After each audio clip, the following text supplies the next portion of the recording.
పెదపూడి రత్తయ్య. ఎలా ఉంది జగన్ అన్న పరిపాలన? అద్భుతంగా ఉంది. మళ్ళా ఓటు ఎందుకు వేయాలంటే ఏం చెప్తారు?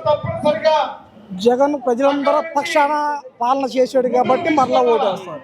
అంటే ఈరోజు టీడీపీ జనసేన బీజేపీ కలిసి వస్తున్నా మేము గెలుస్తామంటున్నారు కదా, ప్రజలకు మేలు చేశాడు కాబట్టి ప్రజలు గుర్తిస్తారండి. మరి టీడీపీ జనసేన బీజేపీ రాదా? 14 సంవత్సరాలు ముఖ్యమంత్రిగా పనిచేసి ఈ రాష్ట్రానికి ఏం చేశాడు, ఈ ప్రజలకి ఏం మేలు చేశాడు? మభ్య పెట్టడం తప్పితే అతను జగన్ చేసింది. ఉద్యోగాలు లేదు, నేను వస్తే ఉద్యోగాలు ఇస్తానంటున్నారు కదా. ఇంతకు ముందు ఎన్ని ఉద్యోగాలు ఇచ్చాడు, ఇప్పుడు కొత్తగా వచ్చి చెప్పడానికి ఇంతకు ముందు ఎన్ని ఉద్యోగాలు ఇచ్చాడు? జగన్ రావడంతోనే ఇంచుమించు 3 లక్షల ఉద్యోగాలు ఇచ్చాడు. అంతకుముందు అతను ఏమి ఇచ్చాడు?